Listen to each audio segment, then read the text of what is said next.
আসসালামু আলাইকুম। তো কেমন আছেন সবাই?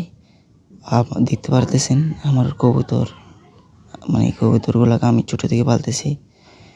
তো এগুলো আমাদের কাছে অনেক আগে মানে অনেক কবুতরই ছিল। কিন্তু কবুতরগুলো মারা গেছে, এগুলো নতুন নিয়েছি আরকি। তো ওদের যে পায়খানা করে ওগুলা নিচে হয়ে ময়লা হয়ে গেছে আরকি। ওগুলা পরিষ্কার করে দিতেছি। যেহেতু আমাদের ঘরে রাখি, ওদেরকে বাহিরে রাখি না, মানে কি বাক্স আছে কিন্তু রাখি না। তো এই যে তার দেখতে পাচ্ছেন, এই তারটি কিন্তু আমাদের ঘরেরই তার। এই তারটি কিছুদিন আগে বৃষ্টি হওয়ার কারণে গাছ ভেঙে আমাদের তারের উপরে পড়ে। তো এই তারটি পড়ার কারণে নিচে পড়ে যায়। তো উপর থেকে রশি দিয়ে বাঁধা ছিল, আমি কেটে দিয়েছি। তো কেটে দেওয়ার পর মনে করেন যে একটু নিচে নামি আর লোড কম পড়ে আর কি। গাছের যে টাইলটা বড়, টাইলটা কিন্তু অনেক বড় ছিল। তো আমি এখন কী করছি, বৃষ্টি না এখন পড়তেছে না, তাই আমি বেঁধে দিয়েছি।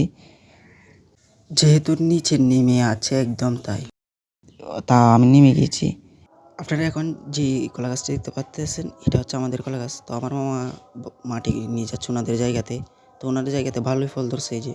তো আমাদের ঘরের পিছনে একটি নারকেল গাছ আছে আমাদের। তো এখন হচ্ছে নারকেল পাড়ার জন্য, মানে ডাব আর কি। আমার মামাকে নিয়ে যাচ্ছে ডাব। যে ছোটো যে দেখতে পাচ্ছেন এখানে ছিলাগুলো কেটে দিতেছে। তো এই যে ডাব মাশাল্লাহ অনেক বড় বড় হয়েছে, এগুলো খাবে বলতেছে, তাই কেটে ফেলে ফেলতেছি অনেক। তো আমি উঠছি, যেহেতু সিঁড়িটা খাটো তো আমি পারতেছিলাম না, খাটো হওয়ার কারণে আমি উঠতে পারতেছিলাম না।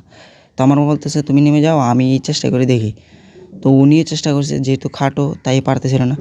দ্বিতীয়বার আমি উঠছি আবার, দ্বিতীয়বার আমি উঠে একদম মানে সাহস করে একদম মানে ভালো করে উপরে উঠে গেছি আর কি। তো পেরে ফেলছি আলহামদুলিল্লাহ, অনেক চেষ্টার পর আলহামদুলিল্লাহ কাটতে পারছি। তো মাশাল্লাহ আমাদের গাছের ডাবগুলি কিন্তু বেশ বড় বড় হয়েছে আলহামদুলিল্লাহ। আলহামদুলিল্লাহ গাছ থেকে নেমে আসছি। তো এখন এই যে এগুলা ডাব 4-5টা হয়েছে, ওগুলা হচ্ছে আমার ফুফিকে দিয়েছি একটা, ওনার অসুস্থ তাই আর কি। তো এই যে আর 3টা হচ্ছে আমরা খাওয়ার জন্য। তো আমরা এগুলোকে আমার মামা কাটতেছে, সবাই খাবে তাই আর কি। অনেক দিন ধরে খাবে খাবে বলতেছে, পারতেছি না। তো এখন আমার মামা পানিগুলা পাত্রের মধ্যে রাখতেছি, যে দেখছি আর কি। তো 3টা থেকে ভালোই পানি হয়েছে, সবগুলোতে ভরপুর পানি ছিল। তো মাশাল্লাহ আমিও খেলাম, সবাই খেয়েছে। এই যে একটি টেন্টওয়ালি, যে আমাদের কবুতরগুলো বসে আছে, কিন্তু ওইখানে মেঘলা হয়েছে আর কি। বৃষ্টি আসবে বৃষ্টি আসবে, অনেক মেঘলা করে ফেলছে। তো বলতে না বলতে কিছুক্ষণ পর মনে করেন যে বৃষ্টি পড়া শুরু হয়ে গেছে আমাদের কবুতর। তো বৃষ্টি তো তো বিকালের দিকে আমি হচ্ছে সিমেন্ট, আমার আম্মু বলতেছে সিমেন্ট লাগবে আমাদের কলের গোড়ায়, যেহেতু ফাটল ধরছে। তবে আমার বেশি না, অল্পই সিমেন্ট লাগবে আর কি। এই সিমেন্টগুলোকে আনতে এই যে সকালবেলা, আবার তারপর দিন সকালবেলা হচ্ছে আমি কাজ শুরু করছি। এই সিমেন্ট আর বালু মাখতেছি আর কি। তো যেহেতু কলের গোড়ায় ফাটল ধরছে ওইখানে দিতে হবে। তো অনেকে বলবেন হাত দিয়ে কেন মাখতেছি, আসলে বেশি কাজ না তাই অল্প কাজটা হাত দিয়ে মাখতেছি।